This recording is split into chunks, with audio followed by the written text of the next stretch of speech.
Hello children, today I am teaching you the chapter 6 of Geography, Human Resources. People are a nation's greatest resource. Nature's bounty becomes significant only when people find it useful.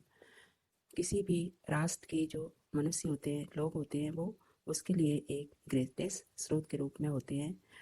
प्राकृतिक स्रोतों का मनुष्य तभी ठीक प्रकार से उपयोग कर सकता है जब वो स्वयं शिक्षित हो, एजुकेटेड हो, स्किल्ड हो, तभी वो उनको उपयोग में ला सकता है। It is people with their demands, ये लोग ही हैं जो अपनी आवश्यकताओं के और डिमांड के अनुसार, अपनी योग्यताओं के अनुसार रिसोर्सेज में प्रकृति को बदल सकते हैं। और इस प्रकार से ह्यूमन रिसोर्स एक अल्टीमेट रिसोर्स है। स्वस्थ, शिक्षित और आगे बढ़ने वाले विकास करने वाले लोग जो हैं वो समाज को अच्छा बना सकते हैं। Human resources like other resources are not equally distributed over the world. Human resource प्राकृतिक इस रिसोर्स की तरह या अन्य रिसोर्सेज की तरह वर्ल्ड में इक्वली डिस्ट्रीब्यूटेड नहीं है। वे एजुकेशन के स्तर पर, एज के स्तर पर और लिंग के आधार पर बटे हुए हैं और उनके जो नंबर्स हैं, उनके जो करेक्टरिस्टिक्स हैं वो भी बदलती रही हैं। Distribution of population, the way in which people are spread across the earth's surface is known as the pattern of population distribution। एक ऐसा तरीका जिसमें कि अर्थ पर जो सभी लोग जगह जगह फैले हुए हैं तो उनको पैटर्न ऑफ पॉपुलेशन डिस्ट्रीब्यूशन कहा जाता है। 90% लोग जो संसार के हैं वो 30% भूमि पर रहते हैं और इस तरह वर्ल्ड में जो पॉपुलेशन डिस्ट्रीब्यूशन है वो अनइवन है। Some areas are very crowded, कुछ ऐसे क्षेत्र हैं जहाँ पर बहुत अधिक भीड़ है लोगों की और कुछ ऐसे क्षेत्र हैं जहाँ पर बहुत ही कम लोग निवास करते हैं। दक्षिण ईस्ट एशिया, यूरोप और नॉर्थ अमेरिका में बहुत ज़्यादा भीड़ है, बहुत लोग निवास करते हैं। और इसके अकॉर्डिंग अन्य जो क्षेत्र हैं जैसे लैटिट्यूड के एरियाज, ट्रॉपिकल डेजर्ट, ऊंचे ऊंचे पर्वतीय क्षेत्र और इक्वेटोरियल फॉरेस्ट, इनमें लोग कम निवास करते हैं। Many more people live north of the equator than south of the equator. साउथ की अपेक्षा नॉर्दर्न इक्वाटर में लोग बहुत अधिक रहते हैं। ये सब सुविधाओं पर डिपेंड करता है। Almost 3/4 of the world people live in 2 continents, Asia and Africa. और 3/4 वर्ल्ड की जो पॉपुलेशन है वो एशिया और अफ्रीका में निवास करती है। 60% of the world population stay in just 10 countries. और वर्ल्ड की 60% जो पॉपुलेशन है वो केवल 10 देशों में ही निवास करती है। All of them have more than 100 million people. और इस तरह 100 मिलियन पीपल जो हैं यहाँ पर निवास करते हैं, जो कि एक बहुत बड़ी जनसंख्या के रूप में हम इसे जान सकते हैं। Density of population, population density is the number of people living in a unit area of earth surface. Population density उसे कहते हैं जो एक यूनिट एरिया में अर्थ पर लोग उतने एरिया में निवास करते हैं। नॉर्मली इसे पर स्क्वायर किलोमीटर से मापा जाता है।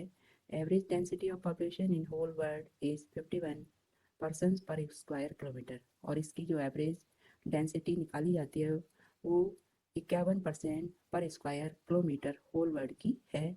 दक्षिण सेंट्रल एशिया सबसे अधिक डेंसिटी वाली पॉपुलेशन वाला एशिया जो है वो क्या है, कॉन्टिनेंट है। और followed by east and south east Asia. और इसके बाद पूर्व और दक्षिण ईस्ट एशिया का नंबर आता है। Factors affecting distribution of population, कौन कौन से ऐसे कारक हैं जो कि पॉपुलेशन डिस्ट्रीब्यूशन को प्रभावित करते हैं।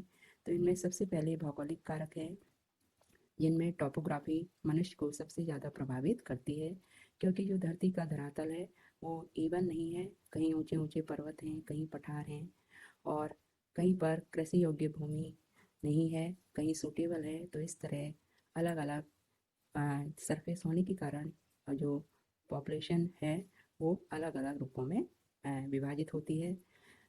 Climate, people usually avoid extreme climate, मनुष्य जो है एक्सट्रीम क्लाइमेट को अवॉइड करते हैं जहाँ पर बहुत अधिक रेत ही रेत होती है या बर्फ़ ही बर्फ़ होती है, जैसे रशिया, कनाडा और अंटार्कटिका के क्षेत्र। सॉइल, जहाँ फर्टाइल सॉइल होती है, खेती आसानी से हो जाती है, वहाँ पर लोग अधिक मात्रा में रहते हैं। और गंगा ब्रह्मपुत्रा जो भारत का क्षेत्र है, हुआंगहो, चांगजियांग चीन में और इजिप्ट में नील का क्षेत्र जो है डेंसली पॉपुलेटेड है। Water People prefer to live in areas where fresh water is easily available. अधिकतर जो पॉपुलेशन है वो जहाँ पानी आसानी से मिल जाता है वहाँ रहती है, जैसे कि नदियों की घाटियाँ आदि में पॉपुलेशन बहुत पाई जाती है। डेजर्ट आदि इलाकों में पानी की कमी होती है तो वहाँ पर लेस पॉपुलेशन होती है। Mineral areas with mineral deposit are more populated, जहाँ पर खनिज पदार्थ बहुत अधिक मिलते हैं वहाँ भी लोगों को काम मिलने के कारण पॉपुलेशन बहुत होती है, जैसे कि दक्षिण अफ्रीका में डायमंड की माइंस आदि क्षेत्रों में। इसके अलावा मिडिल ईस्ट में ऑयल की खाने होने के कारण यहाँ पर लोग रहते हैं। Social, cultural and economic factors. Social के अंतर्गत अच्छा निवास स्थान, शिक्षा और हेल्थ की सुविधाएं मनुष्यों को प्रभावित करती हैं, जैसे कि पुणे, यहाँ पर डेंसली पॉपुलेशन है। कल्चरल, प्लेसेस विद रिलीजन और कल्चर सिग्निफिकेंस अट्रैक्ट पीपल। धर्म और सांस्कृतिक जो क्षेत्र हैं वो भी लोगों को प्रभावित करते हैं। वाराणसी, जेरूसलम, वेटिकन सिटी इसी तरह के एरियाज हैं। यहाँ पर धर्म के क्षेत्र होने के कारण, तीर्थ स्थल होने के कारण लोग जो है बहुत अधिक रहते हैं। आर्थिक कारणों में इंडस्ट्रियल एरियाज हैं जहाँ लोगों को रोजगार मिलते हैं, तो इस कारण से लोग जहाँ औद्योगिक क्षेत्र होते हैं वहाँ पर रहते हैं। Osaka in Japan and Mumbai in India are two densely populated areas. Japan का ओसाका और भारत का मुंबई डेंसली पॉपुलेटेड एरियाज है। Population change, the population change refer to change in the number of people during a specific time. जो population change है वो किसी विशिष्ट समय में जनसंख्या का बदलना है। जो बर्ड पॉपुलेशन है वो कभी भी स्थिर नहीं रहती है। किसी क्षेत्र में कितनी मृत्यु होती है, कितने बच्चे जन्म लेते हैं, इस आधार पर पॉपुलेशन में उतार चढ़ाव होता रहता है। और बर्थ में इम्प्रूवमेंट का कारण हेल्थ फैसिलिटीज़ का कम या ज़्यादा होना होता है और यही कारण डेथ रेट पर भी लागू होता है। इन 1804 the world population reach 1 billion. 1804 में संसार की जो जनसंख्या थी वो 1 बिलियन तक पहुंच गई थी और वही 55 ईयर्स के बाद 1959 में 3 बिलियन हो गई। 1999 तक 40 साल के बाद ये 6 बिलियन हो गई और इसका मेन कारण बेटर फूड सप्लाई, मेडिसिन और स्वास्थ्य और मेडिकल फैसिलिटीज के कारण डेथ रेट में कमी का होना पाया गया। Births are usually measured using the birth rate. Birth को बर्थ रेट के द्वारा नापा जाता है कि 1000 लोगों पर कितने बच्चों ने जन्म लिया और इसी प्रकार से डेथ रेट को मापा जाता है कि 1000 लोगों में से कितने लोगों की मृत्यु हुई। माइग्रेशन भी जनसंख्या का एक प्रमुख कारण है। Birth and death are the natural causes. यद्यपि बर्थ और डेथ जो है वो प्राकृतिक कारण है जनसंख्या बदलने के, और इन दोनों के बीच में जो बर्थ रेट और डेथ रेट को डिफरेंस जाना जाता है तो उसे हम नेचुरल ग्रोथ रेट कहते हैं। The population increase in the world is mainly due to rapid increase in natural growth rate. और जो जनसंख्या निरंतर वर्ल्ड की बढ़ती है तो वो नेचुरल ग्रोथ रेट में तेजी से इंक्रीजिंग के कारण बढ़ती है।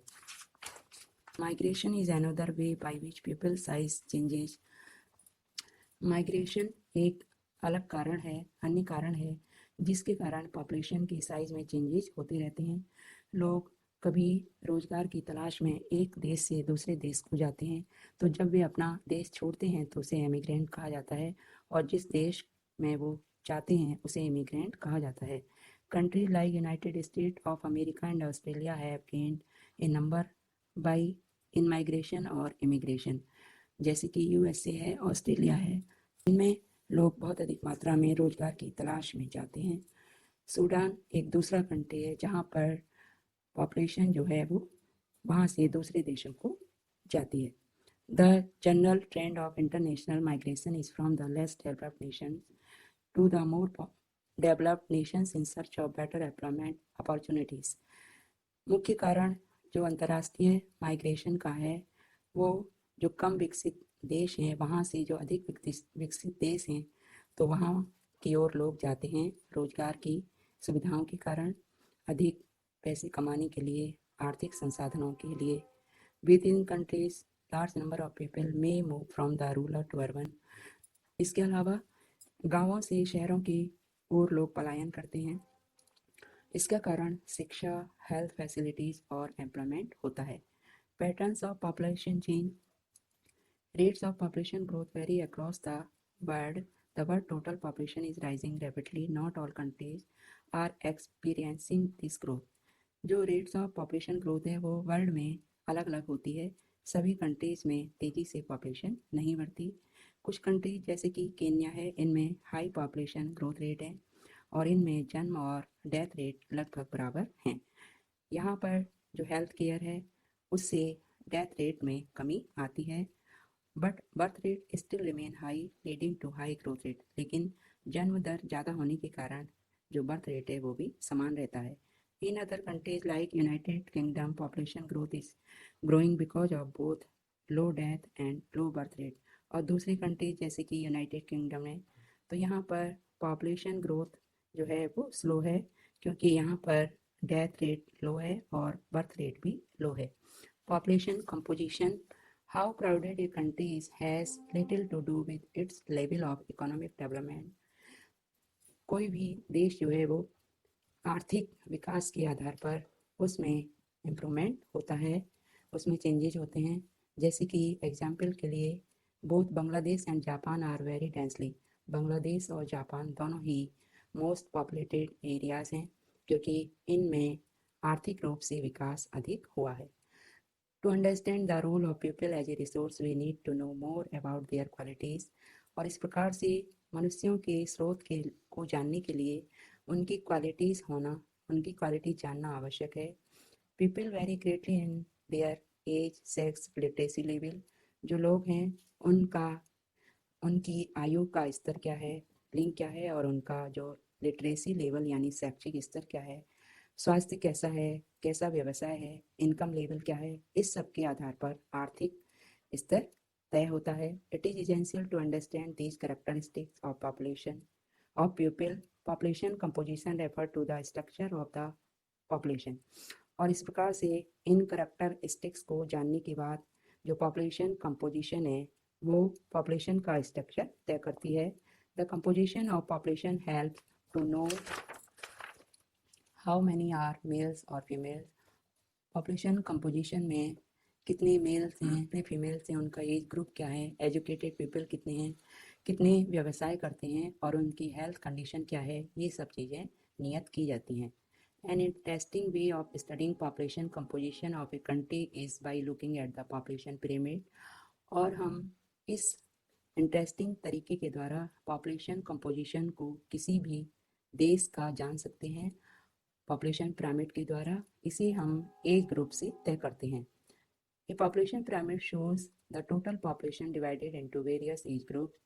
पॉपुलेशन पिरामिड के द्वारा जो टोटल पॉपुलेशन होती है किसी भी कंट्री की, तो उसे एज ग्रुप में डिवाइड कर दिया जाता है, जैसे कि 5 to 9 years, 10 to 14 years. Percentage of the total population सब डिवाइडेड इनटू मेल। और उसके बाद जो परसेंटेज है उसको मेल, फीमेल आदि ग्रुप में डिवाइड करके पॉपुलेशन को जाना जाता है। The shape of the population pyramid tells the story of the people living in that particular country. और जो पिरामिड बनता है उसका शेप हमें किसी भी देश के लोगों के बारे में बता देता है कि उनकी संरचना क्या है, कितने एज ग्रुप के लोग जो हैं वहाँ निवास करते हैं, बच्चों की संख्या क्या है, मेल और फीमेल क्या हैं। और इसके अलावा डेथ रेट और बर्थ रेट को भी हम पॉपुलेशन पिरामिड से जान सकते हैं। The population pyramid also tells us how many dependent there are in a country. Population pyramid हमें ये भी बताता है कि कितने लोग जो हैं कंट्री में डिपेंडेंट है। तो जो छोटे बच्चे होते हैं 5 to 9 ईयर्स और 65 प्लस जो अगेन ईयर्स के लोग होते हैं वो डिपेंडेंट के अंतर्गत आते हैं। The population pyramid of a country in which birth and death rate both are high is broad at the base and rapidly narrows towards the top. किसी भी देश का जो पॉपुलेशन पिरामिड है जहाँ पर बर्थ रेट और डेथ रेट दोनों हाई होंगे तो ये ऊपर की टॉप में तेजी से नैरो बन जाएगा। This is because although many children are born a large percent of them die. और इसका कारण ये है कि जितने भी बच्चे जन्म लेते हैं तो उनका परसेंट जो है वो डेथ रेट में भी कन्वर्ट हो जाता है। तो इस तरह जो ओल्ड लोग हैं वो एडल्ट के अकॉर्डिंग कम हो जाते हैं। This situation is type typified by the pyramid shows for Kenya। और ये सिचुएशन जो केन्या का पिरामिड है वो शो करता है। In countries where death rate specially among the very young are decreasing, the pyramid is broad in the younger age group। और जिन countries में डेथ रेट मुख्य रूप से यंग पीपल को जो है बिलोंग करता है और उसमें डिक्रीजिंग होता है, तो पिरामिड जो है वो यंगर एज ग्रुप को शो करता है। Because the survive infant to adulthood, this can be seen in pyramid for India. और इस प्रकार का जो पिरामिड है वो इंडिया का पिरामिड शो करता है, जहाँ पर बच्चों और बड़ों की अपेक्षा यंग पीपल जो है उनकी संख्या ज़्यादा है। In country like Japan low birth rates make the pyramid narrow. और जापान जैसी देशों में लो बर्थ रेट होने के कारण पिरामिड जो है वो नैरो है। Decrease death rate allow number of people to reach old age. और डेथ रेट कम होने के कारण जो बूढ़े लोगों का नंबर है वो काफ़ी ज़्यादा हो जाता है। Skilled, spirited and hopeful young people endowed with a positive outlook are the future of any nation। शिक्षित और इंस्पायर्ड और आशावादी यंग पीपल जो हैं और जिनका आउटलुक पॉजिटिव है वो राष्ट्र के भविष्य हैं। We in India are fortunate to have such a resource. और भारत में हम भाग्यशाली हैं कि भारत में ऐसे ही यंग पीपल का रिसोर्स है। They must be educated and provided skills and opportunities to become able and productive. और ऐसे शिक्षित लोगों को जिनकी स्किल मोटिवेटेड है और जो योग्यताधारी हैं उन्हें राष्ट्र के हित में अपनी जो एबिलिटी है उसको लगाना चाहिए और उसके प्रोडक्शन में योगदान देना चाहिए। बच्चों, आपका ये चैप्टर फिनिश हुआ। Now you do the exercise.